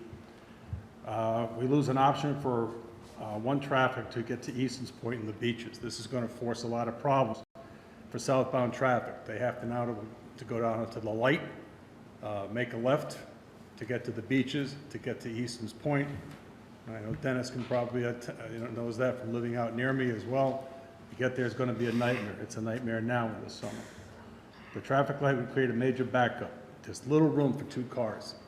One trying to turn left doesn't leave much space for one trying to go around them to continue the ride to Newport. Residents will bypass this to go through Walcott, Center, Alston, Ellery, Renfrew. Residents there will be impacted by this increase of traffic. Cars bypassing the light to head to Newport. You're stuck leaving the beach, you want to go to Newport, there's a line of traffic, you take a little cut sometimes up Crescent, and then you take a left-hand turn, you get back into Newport. That's going to be difficult. So now, the way I look at the way the traffic flow is going to be in front of the liquor store there, is instead of going straight, you're going to go left and take a right to go north on Aquidneck Avenue. That is going to be a major roadblock.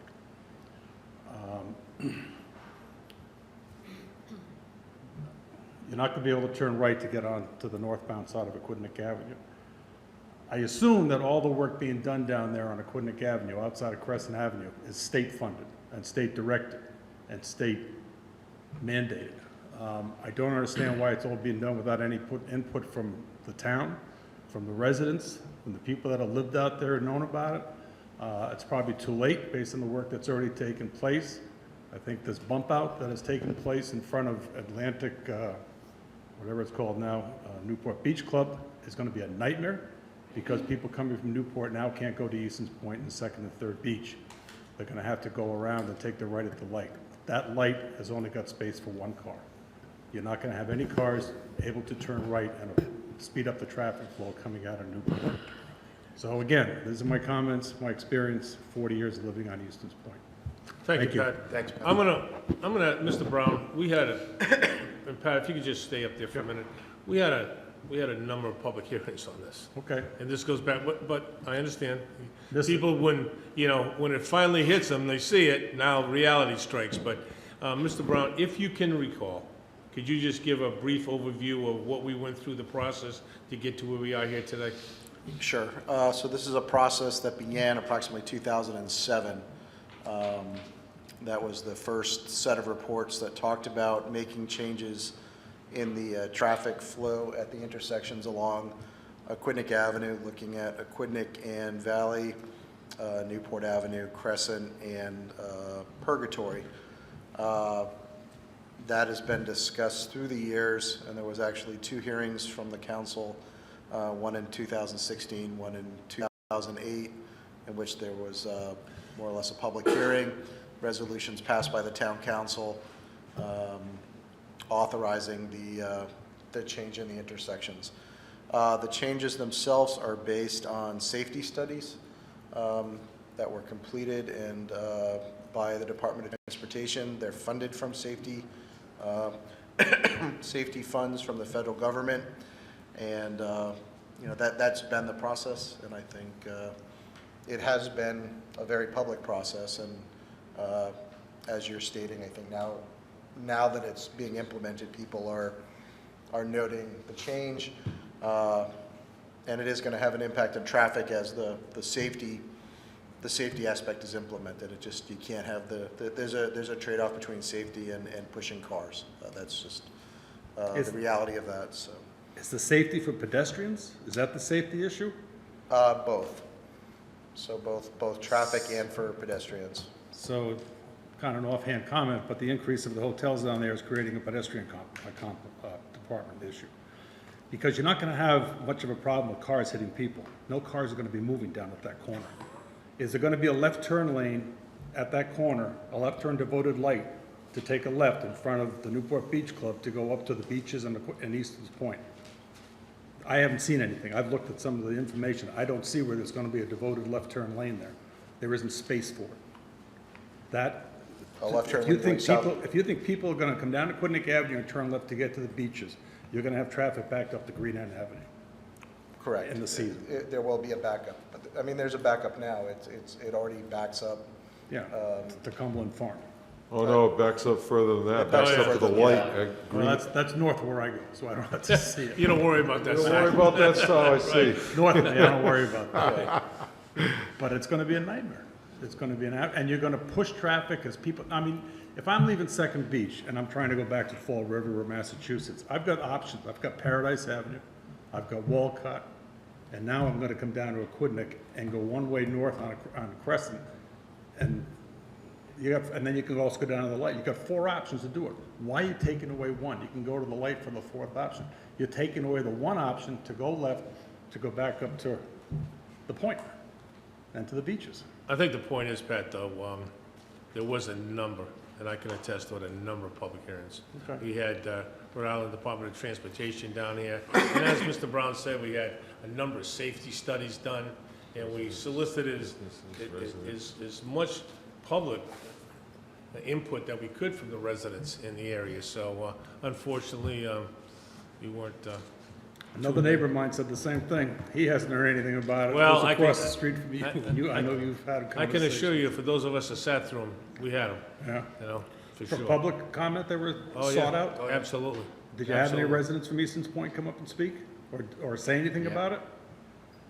At the time, everybody had the opportunity to Do come you in. remember people from Easton's Point You know, coming it's up been with my several comments? years, Pat, and Yes, there was. There was? There was, yeah. Well, I mean, In fact, it's- a lot of the conversation was also around all the other changes that were being made down there. So they're kind of incorporating the overall landscaping and the projects that we have going on down there.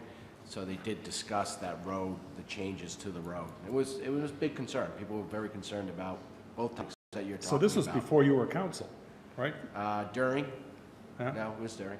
The latter part of your Yeah. first term. Well, a number of us on Easton's Point don't have any recollection of hearing about this or being solicited about it, so. Okay. It's gonna Councilman create- Lombardi, you want to make a comment? It's gonna Yeah. create a big comment. So Pat, I appreciate your comments, and I remember the public hearings going back to my first term, and I'm in my third term. I looked at it from a couple of different viewpoints. I work up on the hill. I work up at St. George's, and I drive that area all the time. Yep. A lot of factors have caused the backups up on that road, particularly when they changed the traffic pattern on Memorial Boulevard going into Newport. Big change. They should never have done that. But we expressed some of the concerns about losing the slip lane and about the backup in the summertime with traffic, and how do we remedy that with or without these changes? And I agree with you that it's going to make them worse. I don't like this particular change, and I'm not going to support it. I'm just not. Is this a town directed or a state directed? Well, the state did Crescent. this is the state that did the study, as Sean said, and it was all part of, really, at the end of the day, it's all part of the as they call it, traffic calming, pedestrian safety, widening of the sidewalk, the whole project down there in that business district. Some of it's going to be good. You know, in certain ways, you want to slow traffic down a little bit for safety, pedestrian safety, no doubt about This'll it. do it. The wider sidewalks and that, and it's coming, and we're going to see the changes. But unfortunately, I think one of the more drastic changes was what's going on in front of the beach club, and of course, the proposal to make this one way. I don't support it. I don't get it. I don't see I just don't get it. So I'm not going to support the change. But I'm just curious, this is the town direction or is the state recommending Crescent Street be one way? This was the state recommendation through the safety studies, correct? It's a cooperative Yeah, effort. the state doesn't shove it down our throats. They ask for our input. And at the end of the day, they did get input. And to Bob's point, and Dennis's, there were a number of public hearings. Matter of fact, some of it was even brought up when they talked about the Atlantic Beach Master Plan. And they showed the changes, the way some of the things were going to happen. That was when it was announced. Yeah, but I mean, prior to that, we had DOT in front of us, and they talked about these changes, the loss of the slip lane and a few other things.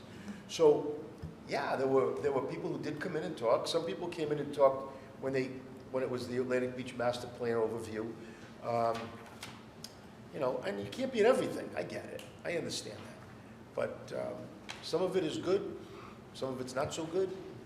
But at the end of the day, the change is happening, but this particular one, I don't particularly care for. I don't get this one. On a Saturday and Sunday afternoon in the summer, 4 o'clock, the traffic's backed up to Eustis. It's gonna go down to Memorial Boulevard all the way up to Bellevue. I agree with you. It's gonna be crazy. Vice President? So, Pat, you made some valid points. It's a first reading. We've had a good working relationship with the state. I mean, we can do one of two things, either reject it or approve it. And if we do approve it, then we could monitor it. Right, so what the council had Or just asked- reject it. Correct, so we had asked DOT to modify the design so that the road can revert back to a two-way if the pattern doesn't work. So to your point, you can approve, disapprove, or monitor, and if it doesn't work, we can turn it back. So the second reading of this ordinance will be at the next meeting? Yes. Okay, so we get a little more time to digest it, and, certainly take your comments into consideration. Very good. Thank Pat, you. if I recall correctly, the overwhelming emphasis on that area was pedestrian safety. Everybody down there was super concerned. In fact, I remember somebody saying, I don't care if the traffic stopped, long as nobody gets hit by a car, because my daughter and my grandson almost got hit by a car. I can almost remember that verbatim, that gentleman saying that. And it was pedestrian safety was the #1 priority. Okay. Believe me, that's the last thing I want to see happen too. I've got grandkids as well. I go down to that area too. But you've got at least 2 or 3 crosswalks down there that I can think of as I'm picturing them now, And I don't know, is the traffic light going to change? Is it going to be the same traffic light that's there? That's not part of the changes? It's going to change. Mr. Brown, and also the pedestrian crosswalks are going to be changed too, right? Correct. There'll be Yeah. changes in crosswalks and changes in lights. All right, well. Come my to the two next cents. meeting.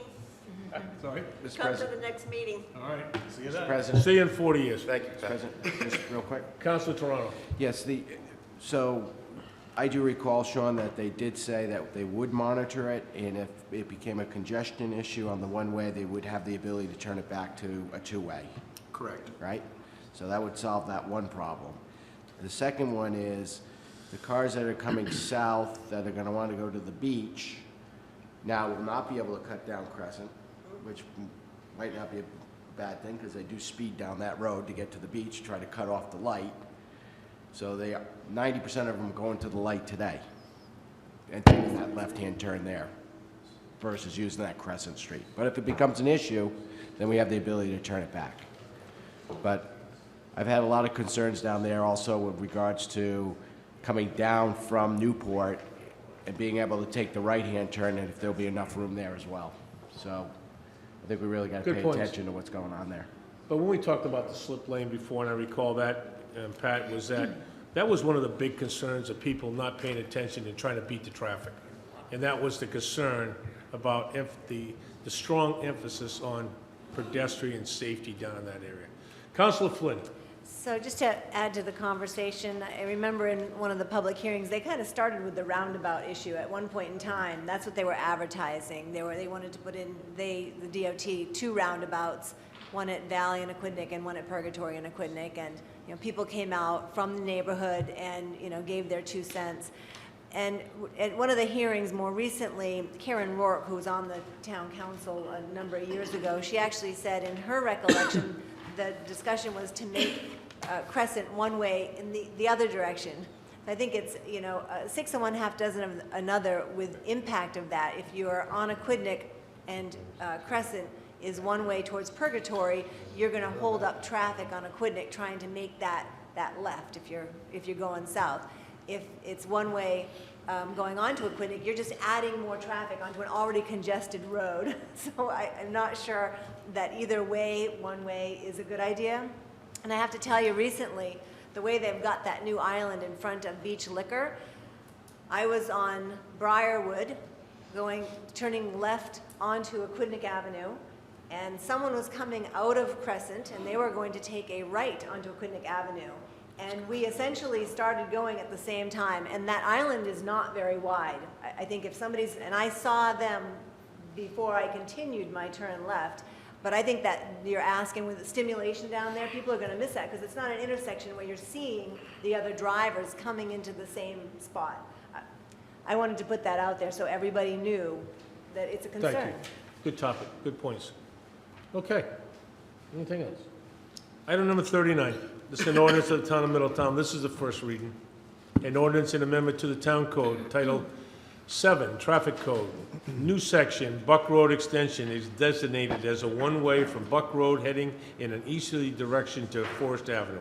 See attached. Motion to receive said ordinance on its first reading. Second. Okay, a motion and a second to receive on the first reading. All in favor? Aye. Any conversation? Question? Oh. Councilor Flynn. It's already signed. Yeah.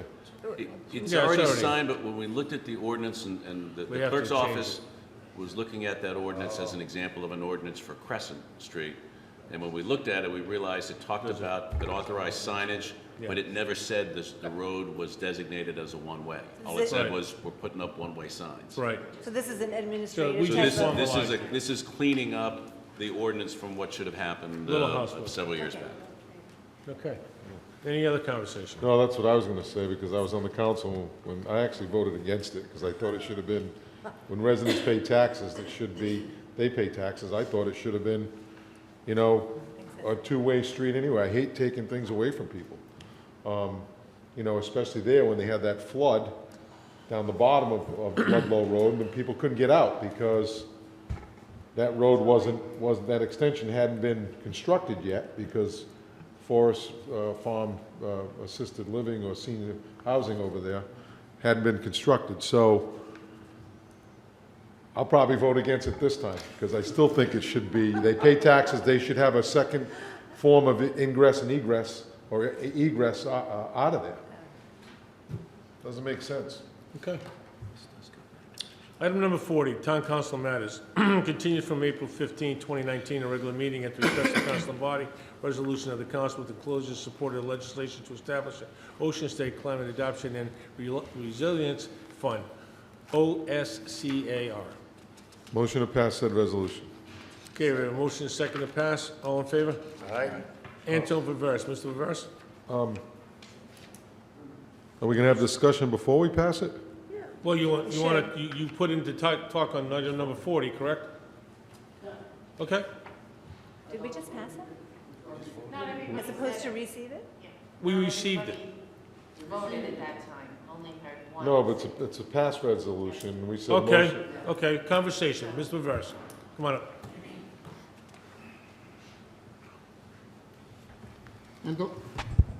Anton Viveras, 110 Indian Road. As per the information that I sent the council pertaining to climate change, as it shows that they've been forecasting warming, global warming, since 1922. And in 1975, they predicted an ice age.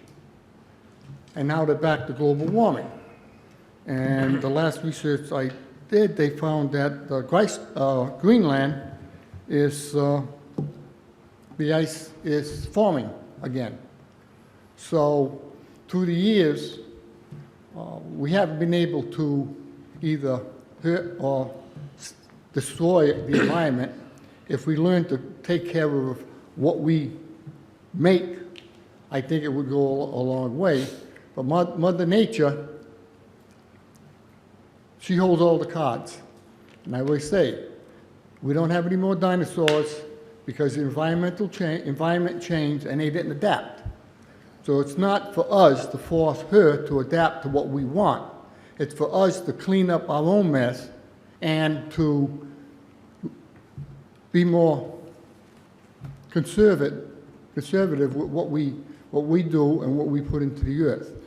But I believe that this climate change, you have scientists that don't agree with it, you have scientists that do, and then you have elected officials who the only thing they know is finding new sources of revenue. CO2 is dropping. They want to lower CO2 carbon dioxide levels, yet we exhale carbon dioxide. And our vegetation take in carbon dioxide and produce oxygen. So, you know, maybe we should not breathe as often. I don't know. But it sort of sounds kind of ridiculous to me. You want to remove carbon dioxide, and yet we introduce carbon dioxide, which vegetation needs. Our trees and vegetation needs it to give us oxygen so we can survive.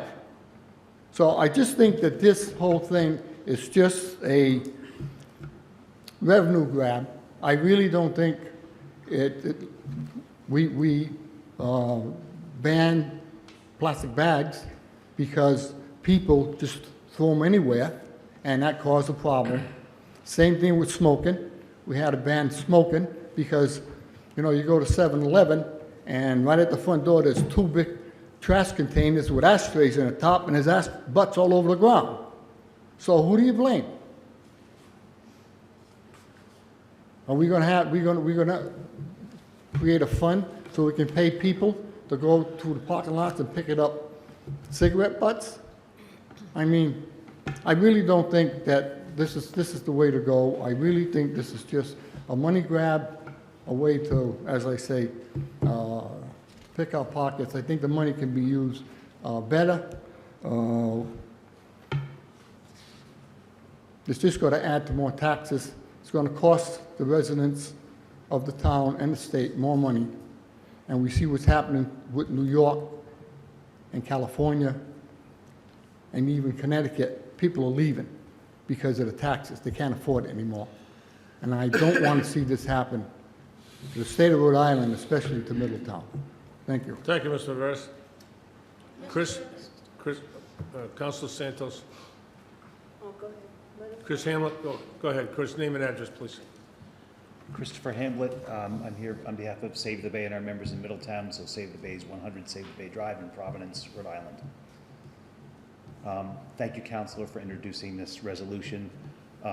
Climate change is actually happening now. We have the oldest tide gauge in the country here in Newport, and seas have risen nearly a foot in the last 100 years, and that's measured. I think all of the coastal communities around here, especially Aquidneck Island communities, are seeing and feeling the effects of more intensive storms, coastal erosion, and all the impacts that go with it. There are things we can do about that. This legislation that the resolution supports will set up a fund for outright grants to cities and towns, not requiring any match by the cities and towns. If passed, this resolution, the legislation will also qualify the state for millions in federal grant dollars, which does require a match. So, but the kinds of projects that are needed here in our state are dealing with erosion, loss of infrastructure. There are culverts along roads and bridges that were built for another era, and now we need to increase the tidal flow in and out of our marshes and reduce flooding. So there are a whole host of reasons to support the legislation. I will say, so the source, just to get at this gentleman's point, is a doubling of the petroleum import fee from 5 to 10 cents per barrel. So a barrel is 42 gallons. So what that means at the pump for the consumer is if you put 10 gallons of gas in your tank, it's 1 penny. Just to give you a sense of the scope of it. All cities and towns would be eligible for this fund, and in turn would be eligible for federal matching grants as well. Thank you. Thank you, Chris. Any conversation? And I think Mrs. Councilor Santos, wanted to any go question? first. Yes, I do. Once this goes before the House and the Senate, what are they looking for from each city and town as far as monies go? They're looking for something. Once it's passed